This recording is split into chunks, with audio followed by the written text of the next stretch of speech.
WWE has their Crown Jewel show this Thursday, and I'm not sure if we'll see any major title changes, but we will see a new King of the Ring and a new Queen of the Ring. I'm Ryan Joy, and I run MinutesToBellTime.com, a website and database tracking pro wrestling around the world. On today's show, we'll talk through the Crown Jewel card and headlines from the weekend, including the new All Elite Wrestling World Title Eliminator. Karl is in the house, so we'll get his thoughts on all these tournaments and the headlines, plus his favorite, King of the Ring. This is the Daily Wrestling News Show for October 18th, 2021, where we sort through all the bullshit in wrestling news to find you the truth.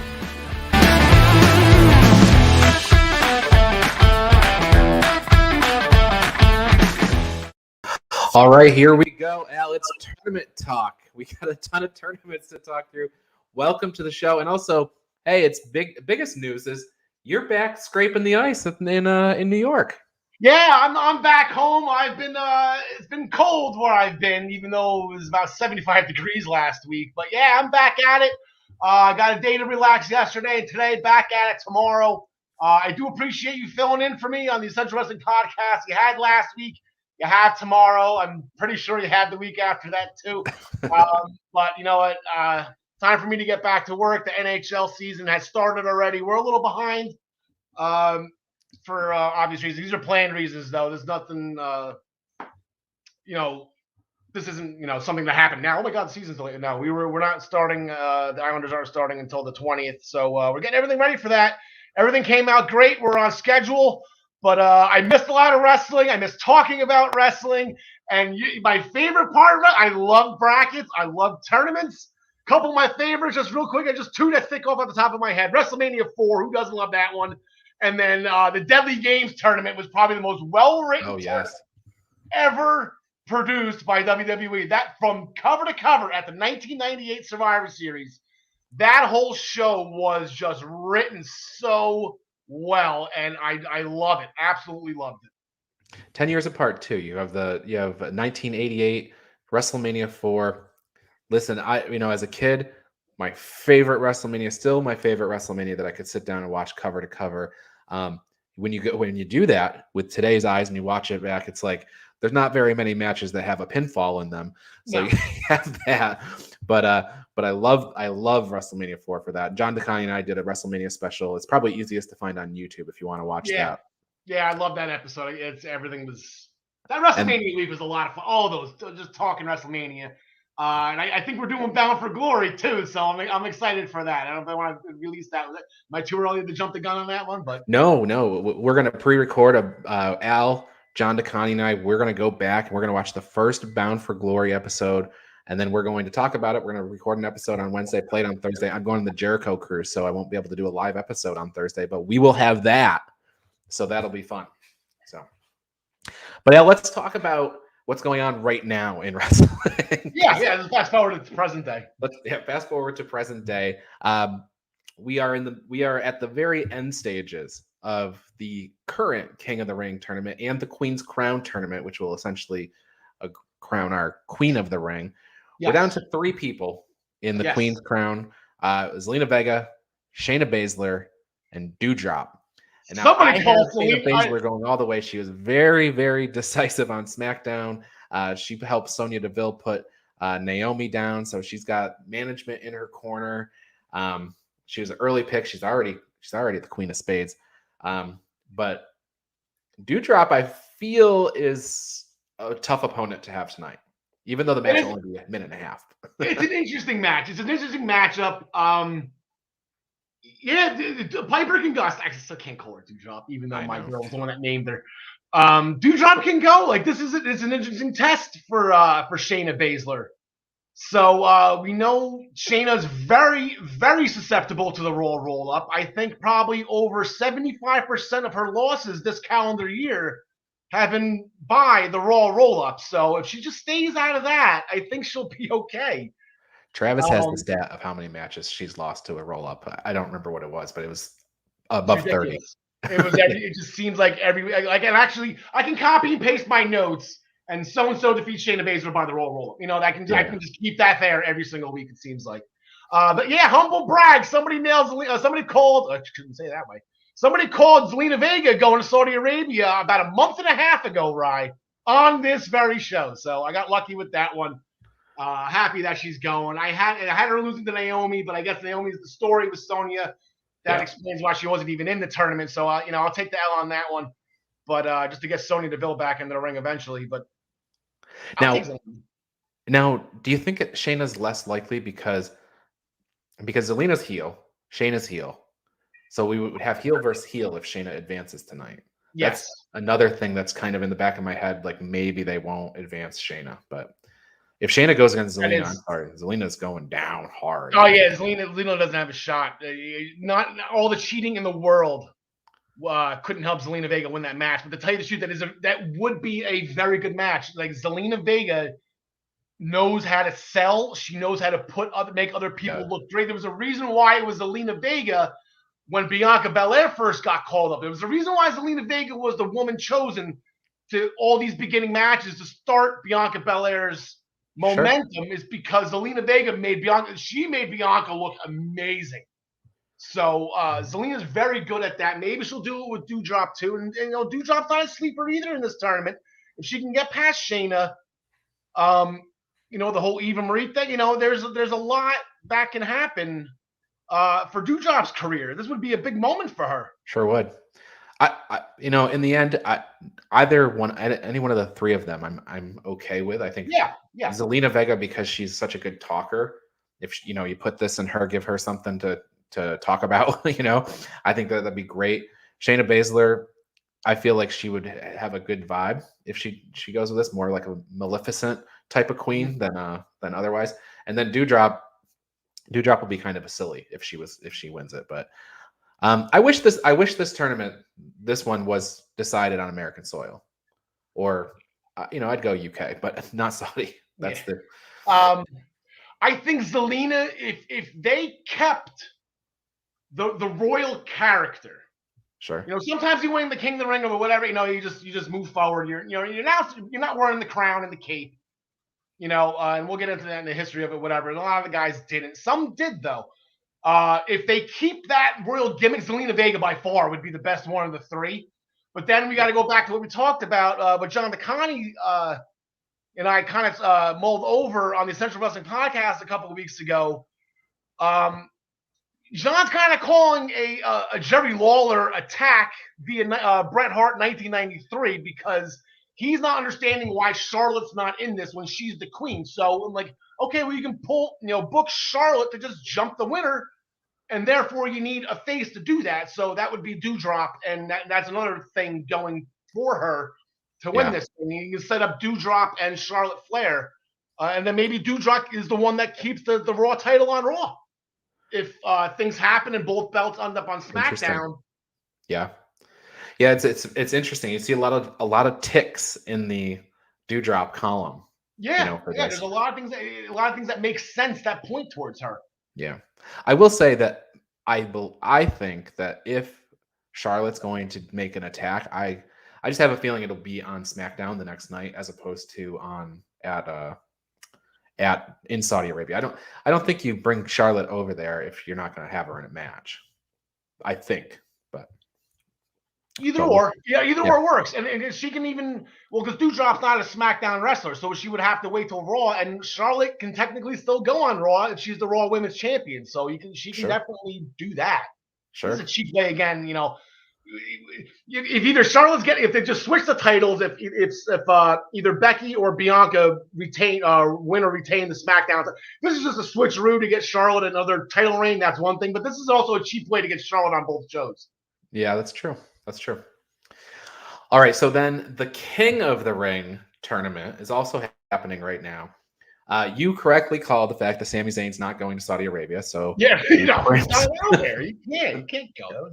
The Prince advanced on SmackDown last week, and now the other guy that you've been cheering for silently in the back, Xavier Woods, he has a match tonight against Jinder Mahal. And if Wood, the winner of that is going to face Finn Balor this Thursday. So I don't know. This one's a tough test.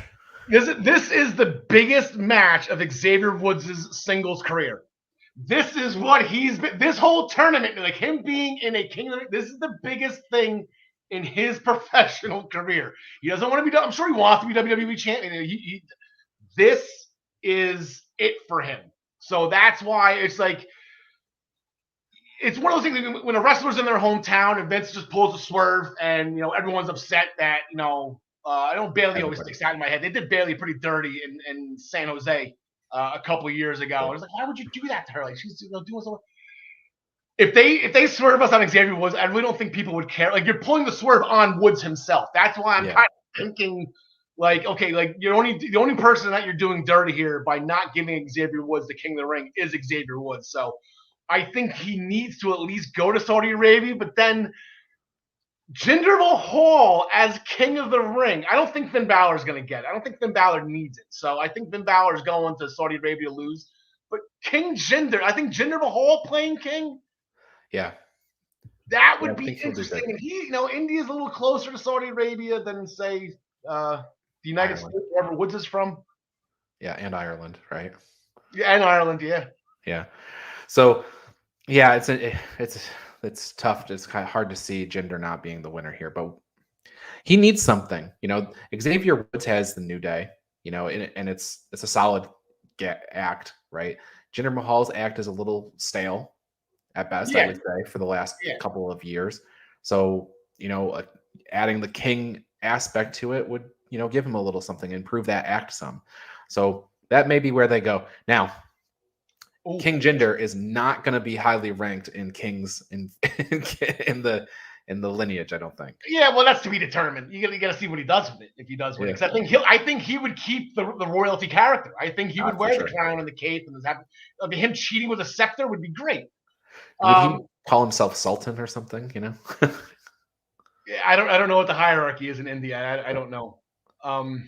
But if he rides an elephant to the ring, that'd be fun, like as his first coronation, right? Like that's the big royalty thing in India. But here's the thing, and I just thought of another thing. I don't know if you just saw my face light up. Why Woods? He didn't beat Kofi Kingston. Damn it! No, that's what we wanted, right? That was the match. That's what we want. Yeah, that's what we want. He said he was going to beat 3 former world champions on his way to becoming King of the Ring, and that would have been something. Yes. Who did Woods beat on Raw last Monday? I can't remember. I don't know. Keep talking. I found out. All right. Yeah. So I'm just thinking, okay, if then Jinder Mahal, he is a former WWE champion. Finn Balor is a former Universal champion. He's beating all these guys to win it. It's a big feather in Woods' cap, and the one member of the New Day that doesn't have any feathers in his cap. Now that Big E's WWE champion and Kofi Kingston had that whole run at Kofi Mania. And that's kind of, everyone was kind of interested to see if Woods and Kofi, if they had this semifinal match. There's a lot they could have done with that, specifically if Kofi won. Sure. Like if Kofi would have beat Woods to go on to the King of the Ring final or even win the whole thing, like that would be that's a heel turn for Xavier Woods and the death of the New Day. Sure. If Kofi Kingston would have beat, because that's just the one thing that Woods wants. Kofi won the title because Woods supported him. E won the title. Woods supported him. And then now it's the other way around, and Woods didn't get that support. That would have been a great story. And, I wouldn't mind the New Day breaking up if that was the situation. Woods beat Ricochet, by the way. Yeah, former U.S. champion. Okay, whatever. Yeah. But still, he would have That's had. a big win, though. Ricochet's Yeah. I still think Ricochet's a big win. I know he doesn't win a lot, but. All right, let's pause King of the Ring real quick. I want to run down. Here's Crown Jewels card. Roman Reigns versus Brock Lesnar. Big E versus Drew. Becky Lynch versus Bianca versus Sasha. Yes. Goldberg versus Lashley. Edge versus Seth Rollins. Hell in a Cell. RK Bro and versus AJ and Amos. That's the Raw tag titles. And Mansoor versus Ali. Now, easiest match to call on the whole card. Mansoor versus Ali. Mansoor gets the at the house. Yeah. At the ranch on Mansoor, the all-time winningest wrestler in Saudi Arabia match history. He was like, he won a 50-man battle royal when he wasn't even on an NXT roster at that time. He was still in They threw him in there. And he beat 49 other guys. Yes. Mansoor's the layup, and he's gonna get the crowd pop, and there's no reason to swerve the Saudi Arabia fans by not making the home guy win. I think that's maybe part of the contract. You can do whatever you want to make sure Mansoor wins. I also don't think Drew has a shot here, but I'm looking at that Roman Brock match, and I'm looking at that Becky Bianca Sasha match. I think we're going to see a title change on the Becky Lynch match. I'm not sure about the Roman Brock. I'm going to bet Roman, but I wouldn't be shocked if Brock wins that to set up something later on. Yeah. There have been a couple title changes in Saudi Arabia. I know I kind of made the illusion like this is just a glorified house show. Sure. But there have been title changes. I do believe The Fiend beat Seth Rollins in Saudi Arabia, and I believe Goldberg defeated who was it? Kevin Owens or The Fiend? He beat the Fiend. Yeah, Bray Wyatt. So there have been place they can do it. Changes. Now this will be the first ever women's title defense. There's only been one other women's match in Saudi Arabia history. That was a very historical match, and that's something that was not to be taken lightly at that time, nor is taken lightly now. So we actually have two women's matches going forward. So we're kind of like, they're giving us the inch. We'll eventually have that mile in the women's division in Saudi Arabia.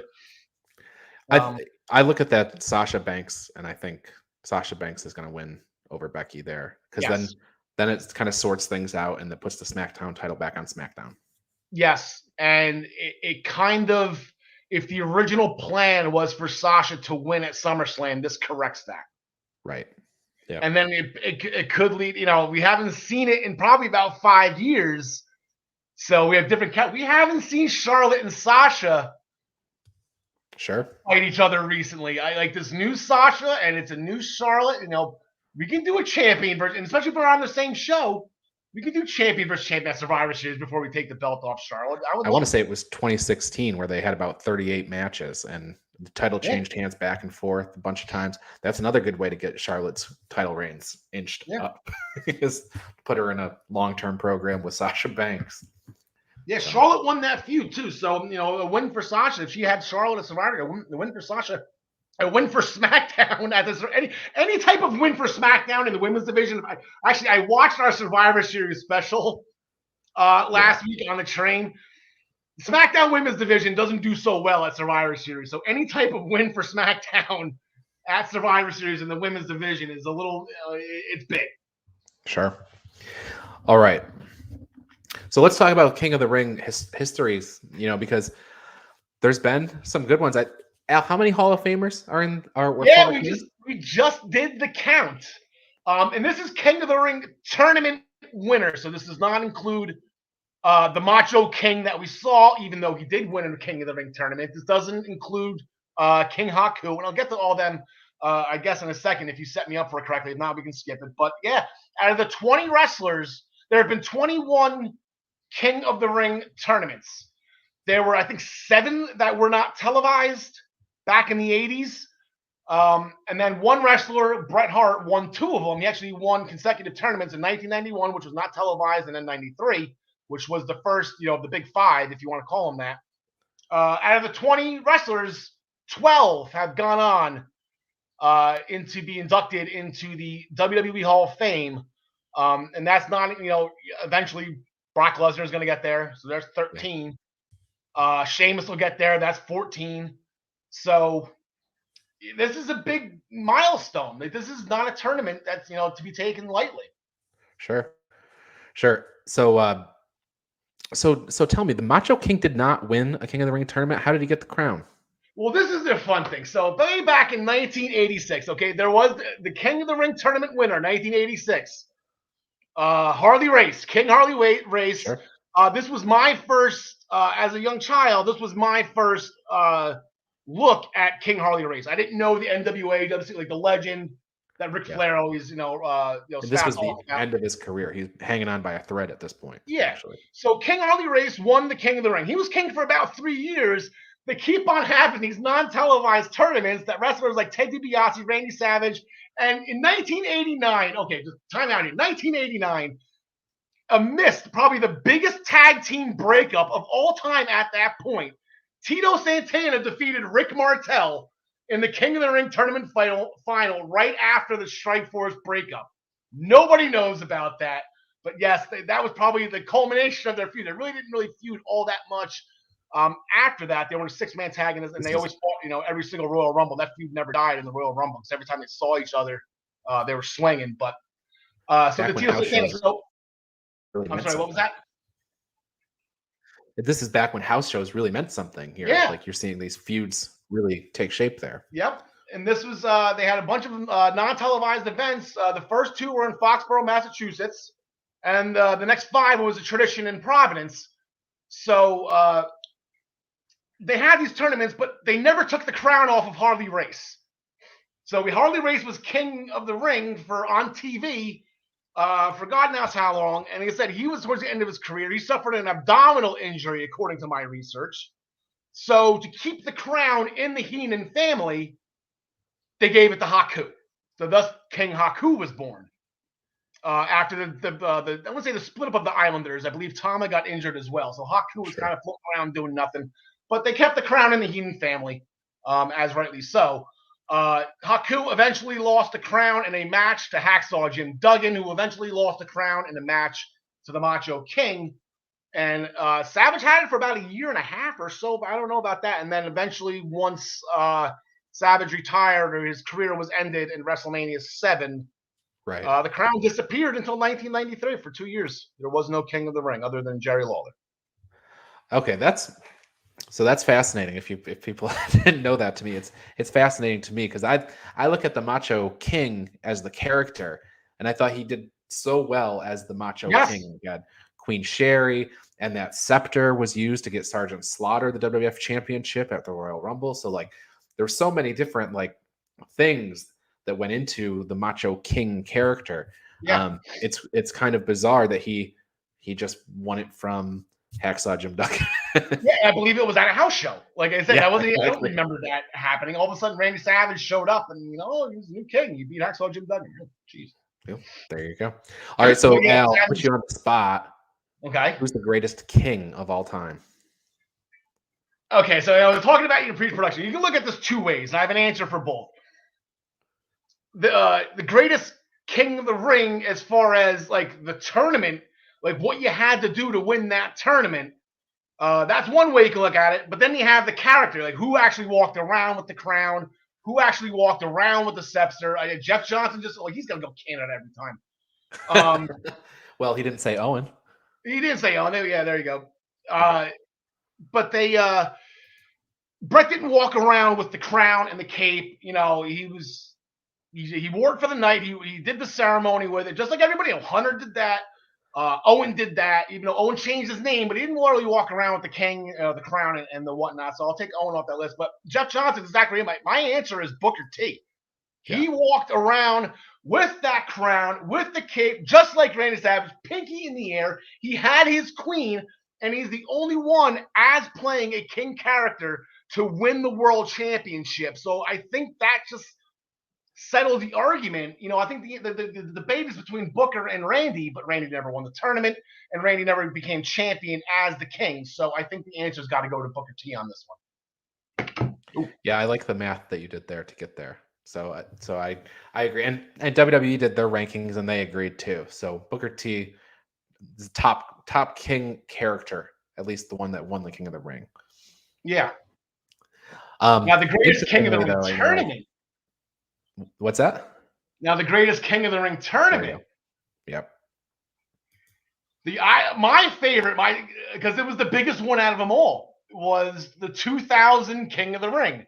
Okay, a lot of these King of the Ring tournaments on pay-per-views, they started out with an 8-man bracket, but you had to get a qualifier to get in there. But the show contained, the pay-per-view itself contained an 8-person bracket, and that kept the weight. Then it got dumbed down to 4. Then it was back up to 8 again, then back down to 4.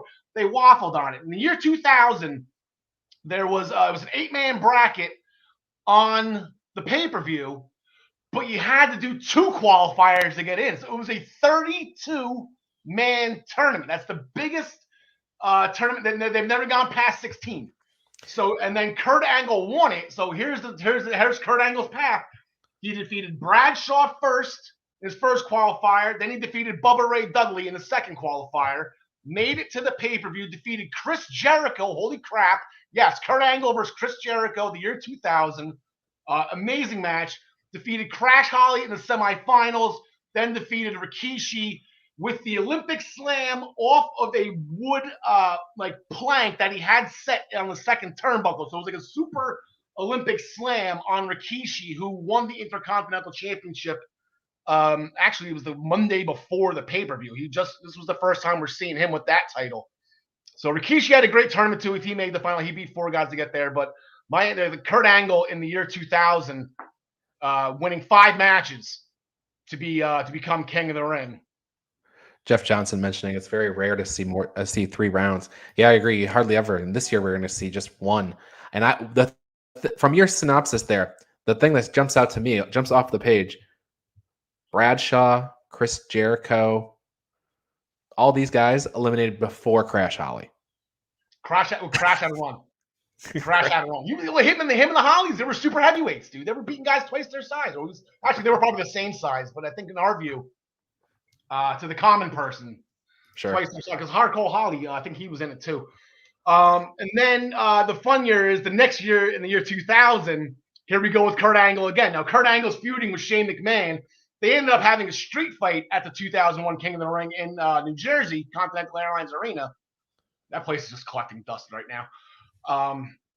But then they were talking about this, and they were like, Kurt, it's a shame that you're not going to be able to, defend your King of the Ring tournament. And he's like, whoa, hold on. I'm doing that too. So he was actually entered again in the midst of a feud with Shane McMahon to prove that he could do 2 things at once. And he actually made it to the final. And that was a 4-man tournament on the show. And there were 4 best friends at the time. It was Edge, Christian, Kurt Angle, and Rhino. They were all friends at that time, and they were the final 4. So that made for a very interesting King of the Ring tournament as well. But again, Kurt Angle wrestled 3 times in one night, and then that street fight with Shane still gets showed to this day. Them trying to get thrown through the glass, and it just doesn't work. And you hear the thuds with the microphone, Shane's head hitting the ground, and Kurt Angle, I think, bruised his tailbone or something. He was early in the match. He messed up his tailbone, and he was hobbling the whole match. That match was crazy. Yeah, I'm also noticing some more comments coming in. One from Daniel Miller talking about Crown Jewel not being called terrorist blood money instead. But yeah, I mean, I would much rather see these tournaments that we're talking about with fondness here on American soil, and not. We're not going to get into the politics of the day on that, but yeah, I agree. I would rather see it here. I'd rather have the opportunity to buy a ticket and go watch it, to be honest. But yeah, it'd be a story. But all right, well, we have spent a lot of time talking about King of the Ring, Queen's Crown, and with that comment, I guess we'll transition. Yeah, one more thing, King of the Ring, Austin 316. You have to mention that. Yes, that was big.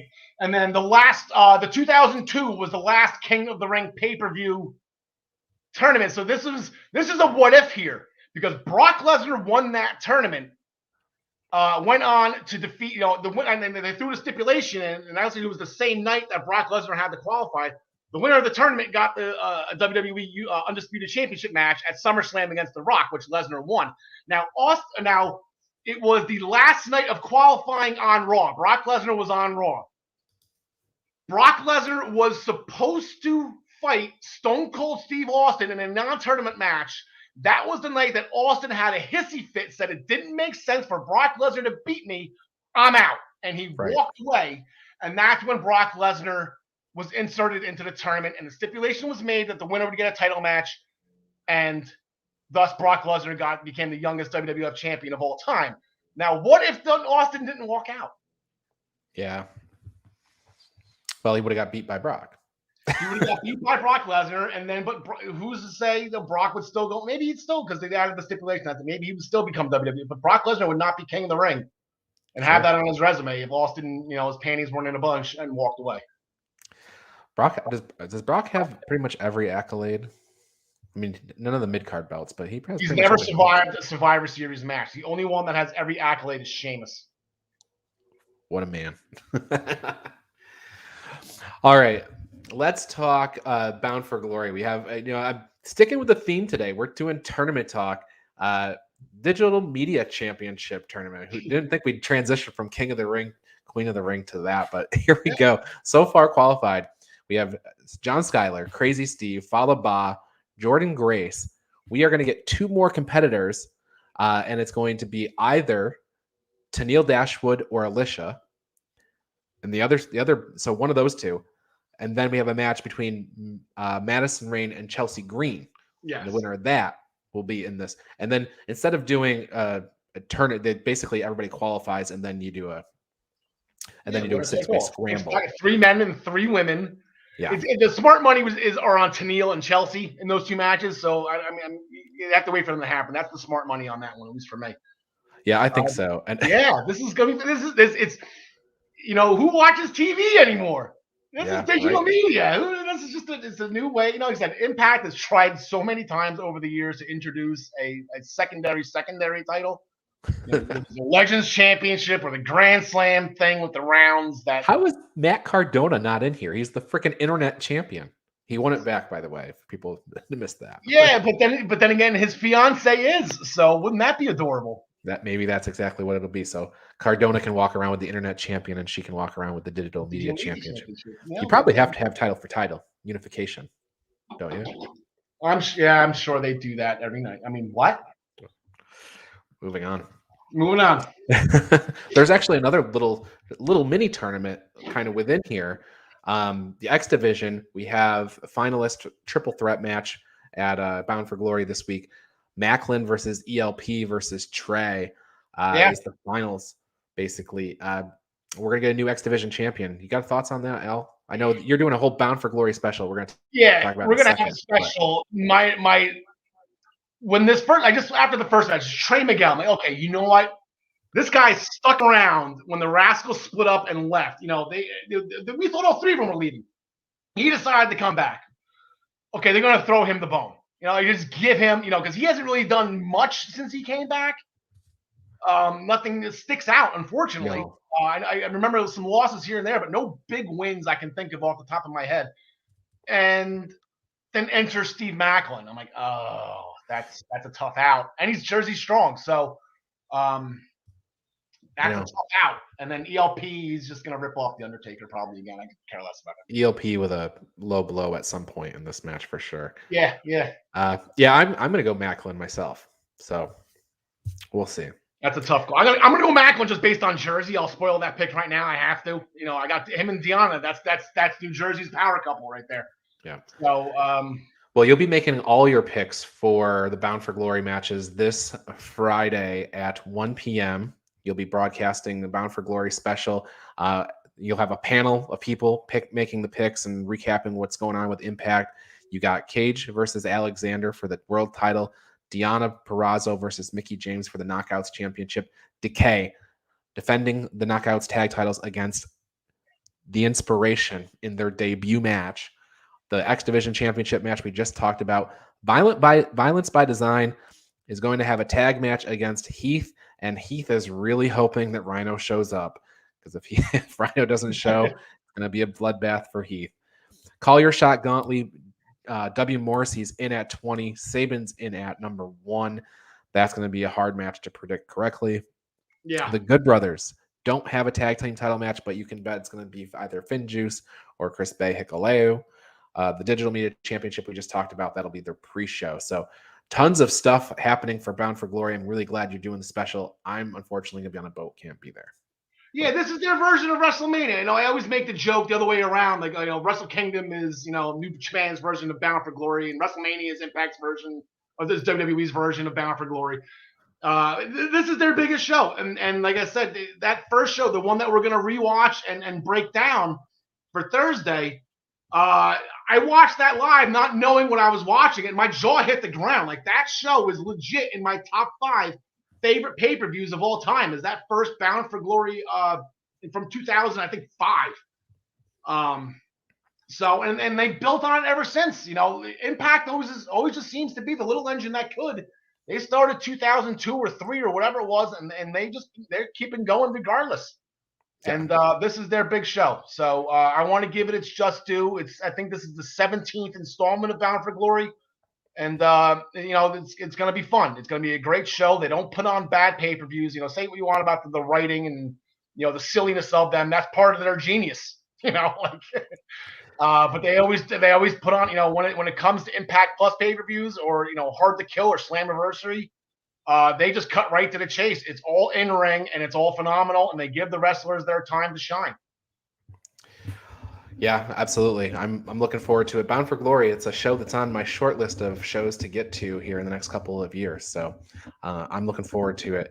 Al, we got to go to commercial, and when we get back from commercial, we've got at least 2 more tournaments that are currently going on right now to continue today's tournament talk. We got the G1 Climax, and we have the World Title Eliminator on the AEW side that are currently in going on right now. So we have some updates from the G1 from this morning. Stick with us. We'll be right back.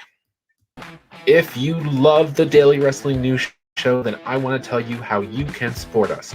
First, check out bodyslamclothes.com. You can get a variety of shirts for just $20, and all of them come in the super soft style, and the price you see includes all sizes and shipping. Get 10% off 2 or more shirts with the promo code SHIRTS10. Go to bodyslamclothes.com right now to check it out. And join Joey Jarzenka, Ian Schreier, and Rob DeLuca on Friday nights for the Primetime Rundown. They take you through the world of sports, and the show kicks off each Friday at 7 p.m. on the Eastern Observer. And each Tuesday, Karl hosts the Essential Wrestling Podcast alongside John Smith, myself, John DeConnie, and Gary Mahaffey. It's another week of updates and highlights in the world of wrestling. Here are our analysis on who we think is going to win the week's matches. Coverage begins at 6 p.m. on the Eastern Observer. Pro Wrestling Pick'em. It's a place where you can join or host a Pick'em League to test your predictive skills in the world of pro wrestling. Create an account and join a league now at ProWrestlingPick'em.com so you can play against your friends or play against the universe. And the Body Slam Brigade newsletter, currently going out to over 4,200 people each Friday. It consolidates all the top stories in professional wrestling into a quick-to-read email written by me, for you, for free. Sign up now at BodySlamBrigade.com. And of course, this show, the Daily Wrestling News Show. We're here every day, Monday through Thursday, and occasionally on Friday. You can listen to us on Apple Podcasts and Spotify, or watch us live on Facebook and YouTube at 10 a.m. This is the Daily Wrestling News Show, and we thank you for your support.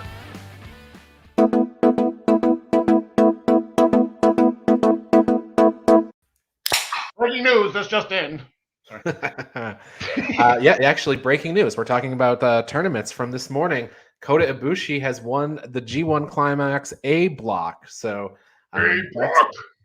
just aired. It went on. It finished about an hour before we went on the air. If he were to win the overall tournament, it would be his 3rd in a row. Travis and I are probably going to talk about this in great detail tomorrow. We're down to Jeff Cobb and Kazuchika Okada on the other side. Kota Ibushi needed a lot of really weird things to happen in order for him to win the A block, and those really weird things happened. I guess that's the beauty of booking wrestling. So Shingo Takagi wrestled to a to a count out with Yujiro Takahashi. They were double count out. He finishes with 13 points. Zack Sabre Jr. lost to Tonga Loa. He finishes with 12 points in the A block. Those are matches that both Shingo and Sabre should have won, and if they did, they would have beaten Ibushi in the block. And then in the final match of the night, this morning, Ibushi defeated Kenta. Ibushi finishes with 14 points. Kenta finishes with 12 points. So if Kenta had beaten Ibushi, then Kenta would have won. So Ibushi found a way to crack through, and he gets through to the finals. And tomorrow or Wednesday, we get the Jeff Cobb Okada match to decide the other side of the block. Jeff Cobb has not lost yet. He is the only person in Jeff history. Cobb is Travis's pick, right? Yes. Yeah. Yep. Yeah, he is.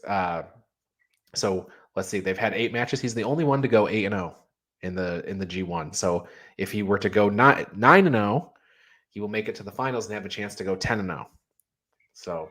Has anyone run the table like that before in history? No, nobody's even gotten to 8-0 before. Wow.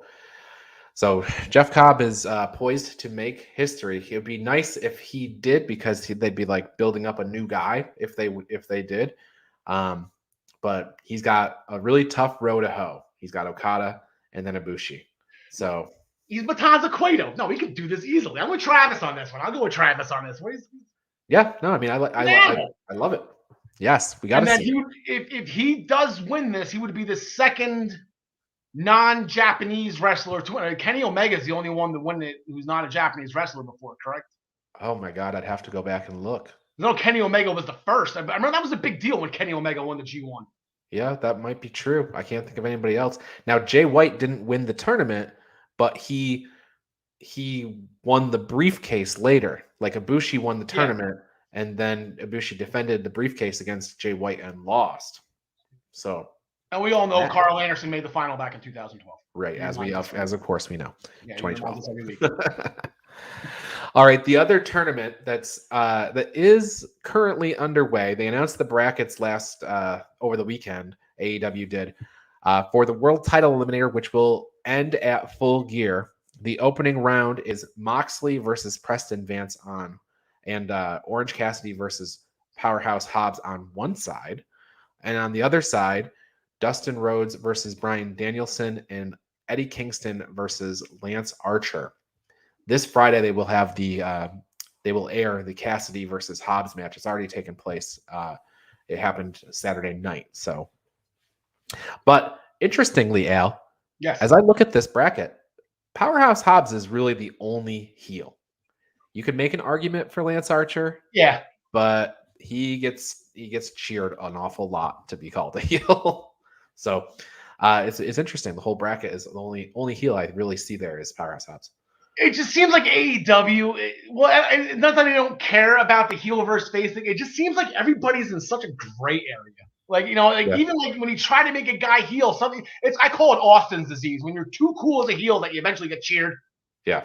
Like you're just so good at being a D-hole that like, all right, this guy's great. Like you have to, and then all of a sudden he just takes over, and then you have to make him a face. So, but yeah, Orange Cassidy's a traditional baby face. That's that's right, and so is Kingston and Moxley. They're gray area too. They're not like sure. They're badass to the point where they're cool and it's cool to cheer them. And Wild Thing doesn't help either. But yeah, to me, just knee-jerk reaction when you told me about this. Did we ever get Daniel Bryan versus Dean Ambrose before? Like, is this? I mean, I know this is probably not where they want to go, and they might catch some slack for it.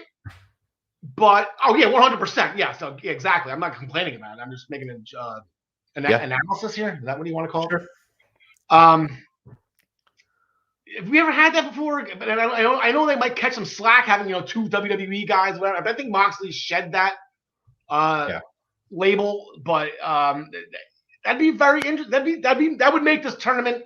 They're the two best on each side of the bracket, I believe. They're the two best talent. Now, and I know you've been working a lot, so you probably didn't see the news story where Tony Khan's little notebook was open to a photo and it had the Full Gear card on it. So it looks like, based on that, and I don't think I'm spoiling anything for anybody because most people have seen that news story. It had Moxley versus Danielson written on there. Okay. So it could be that we come right down to that. And maybe if we don't, maybe we get that match anyway. Yeah, but you never know. Yeah, you can't, I guess, maybe read the stock line. But yeah, that would do the AEW Championship justice, having those two compete for an opportunity at it. They're the two best wrestlers in that, and that's no offense to anybody else that's in it. But they're, if I'm a betting man, I'm betting on those two to make it to the final. And then I had a third point, but I guess the third point is refer to points 1 and 2. Well, yeah, that match does an AEW pay-per-view justice. Like, that's a great matchup, regardless if it's whatever. It's not WWE. Yeah. When I looked at it, I was like, man, I would have thought they would have put Miro in there. I would have thought they would have put CM Punk in there. But they got an idea for a winner, and one of those two guys isn't it, and they're not beating those two guys. So it makes sense that they're not. So yeah, I'm picking Danielson to win the whole thing because frankly, I think it should have been him in the Full Gear main event. Right? He wrestled to a draw with Kenny Omega, which leads us to want the rematch. Yeah. And we're not getting the rematch. We're getting Hangman Page versus Kenny Omega, which, trust me, everybody wants that match too. But and I could be wrong because maybe if Hangman Page wins the title, Danielson versus Page, that seems a little weird. Or you can do Moxley versus Page. That seems more on brand for the reasons And you've then said before. then you still get Kenny Omega and Bryan Danielson, but it's just not for the title. And then you can Right. actually maybe years later, when Daniel Bryanson eventually wins it, and then you have Kenny, and then you have the title match with Bryan Danielson as the champ. They'll probably, yeah, there's mismatch here. This isn't as obvious as prior AEW pay-per-views. No offense. Yeah, and Andre mentioning that he wouldn't mind Archer getting a shot also. I think you're right, Al. One of the things, one just popped into my head when you were describing that. They could have Danielson get eliminated here, but then they could pivot to a Kenny Omega Bryan Danielson match down the road to determine who's the best in the world, which then you have somebody else who's waiting in the wings to kind of fight for that mantle as well. With Punk. John Silver. Yeah, John Silver too. Yep. Danny All right, I think that's the final tournament. I got some other headlines, but I think that's the final tournament we had to talk about. The TBS title tournament bracket has not yet been announced, but long shot, top of your head, somebody you thinking about for the TBS title? I'm going to get this graphic on. I can drive the car real quick. I'm actually going to go. Ryan's having some issues. I'm going to go Layla Hirsch. I'm going to go Jersey. Oh my God, I'm back. Sorry. Usually it's me that does that. I'm going to go Layla Hirsch. Jersey girl. She's the only Jersey girl in AEW, so I'll take that. I'll take her. Oh, I love that pick because it's not one that people would see coming. Andre says Jade. I think that's solid. It was funny. So, quick story. Maggie and I. Maggie is my wife. Maggie is a AEW heel, so she gets a free signing when she goes to a Dynamite with one of the women. And so this past Saturday it was Jade Cargill. So Maggie walks up to Jade. I got the camera to take the picture. And Jade says, "When I come out tonight, you're going to boo for me, right?" She's like, "Because people are cheering and it's not what I want, not what we need." So funny, yeah. But I think Jade's a strong possibility. Andre says very jealous of Maggie with that picture. Yes, we posted it up on social media, but I think Thunder Rosa is a smart look, but it seems like Thunder Rosa's kind of got a thing with Britt Baker that's unresolved. So no, let's keep Britt Baker. Let's keep Thunder Rosa away from this. She deserves the big one. Yeah. I think that's the other thing is that it's hard. It's almost undeniable that Jade would get a title shot because they're keeping her undefeated and stuff. But you don't want to put Jade in that position because she can't carry the title. She can't have the kind of matches that the title requires. So if you put her here, she can. You don't ever have to put her against Britt Baker as long as she has that title. So no, you don't have to put her against anybody on the top tier. Yeah, and she can win matches in 2 minutes until they're ready to make somebody. Exactly, she can crush the bunnies. She can crush Penelope Ford. Yeah. Andre says Thunder Rosa will eventually beat Britt Baker. Probably true. All right, so that is the final tournament, I guess, that we'll talk about. Some other headlines. Lacey Evans, she welcomed her child into the world over the weekend. So, Al, it's that time, special time when a wrestler gives birth. I always look to you to tell me when they're going to be ready to compete. Yeah, I was way off. I asked my wife about Becky Lynch all those years ago, and she's like, "No, this takes time. She can't just jump back in the ring a month later." So, she might be ready soon, but it's like Becky was ready soon, but she was held off for story purposes. Lacey is a former military soldier or whatever her rank was. She was in the Marines. She has that work ethic to get back in shape right quick. So, as far as her being physically available, it'll be as sooner than most. And then you just got down here. You go for the storyline again. Now you got to wait for Sasha Banks to no-show a championship match so Lacey Evans can, hop right in. It might. Yeah. Okay. So they pre-booked it. Yep. That's what we did. Sasha, this is when you don't show up again. I think she'll stay out through the holidays, right? I mean, it makes sense with the newborn and stuff. But you can bring her back in the room. I see that. I don't even know if that's too cold. I don't want my wife to yell at me. I don't know. I don't know. I don't know how women's. What do you want to call it? Here? Plumbing. I don't know how that works. So whatever.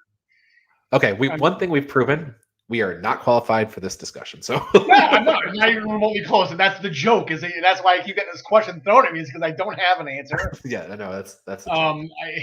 I I hope everybody gets that's the joke. yeah, I have stepchildren. I don't have real children, so I was never there. I don't know how that works down there. Apparently. Okay. Well, WWE filed for a trademark for Duke's Poker Room, which is obviously Duke Hudson is apparently a poker player. So that's the new character on NXT 2.0. This could be their attempt at Swingers Palace. So I don't think they have the mentality to go the way Swingers. I don't want to say it's stupid comedy, but it is. It's like slapstick, like Dumb and Dumber. It's like the Farrelly brothers or whatever. They're Farrelly whatever. That wrote all those silly movies way back then, or even like Mel Brooks. They can try it. I can't imagine. Maybe it'll just be a really interesting contrast between the two poker rooms. So yeah, you just gotta be careful when the women go into the poker room. Okay, FS1 will be airing Talking Smack opposite Rampage this Friday. So the competition for that 10 p.m. hour continues, I guess. Rhea Ripley lost her gear and her tag title over the weekend. She has requested that if anybody sees it up for sale on the internet, please let her know. Did anybody check the Tallahassee Police Department? Yeah, looking from her. And let's see. Last headline I have: Tiffany Nieves from CCW and a former guest of this show made her AEW Dark debut on Saturday. The match will air tomorrow. It was her 5th wrestling match.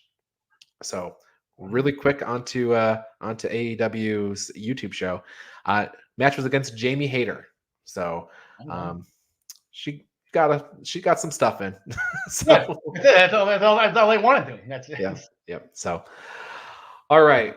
Al, tonight we've determined if it's going to be Xavier Woods going to Saudi Arabia. He's got his match with Jinder Mahal on Raw tonight, and we have Shayna Baszler versus Doudrop to determine which one of those is going to Saudi Arabia for the Queen's Crown. When it's all said and done, we'll have an answer. So that's usually what happens. Yes. That's our show. Anything else we missed?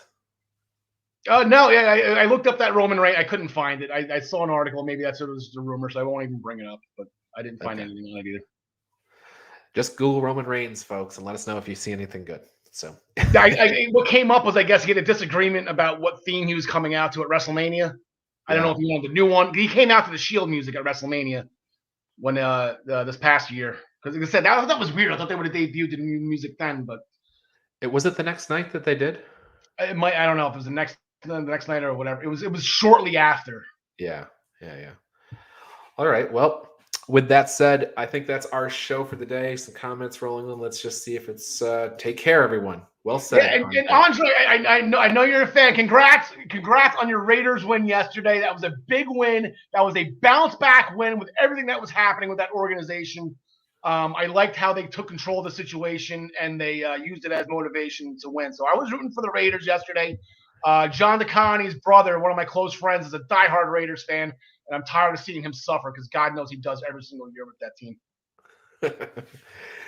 All right. Well, for the Oakland Raiders, for Andre, for Al, Karl, I'm Ryan. We will see you tomorrow with another episode of the Daily Wrestling News Show. 53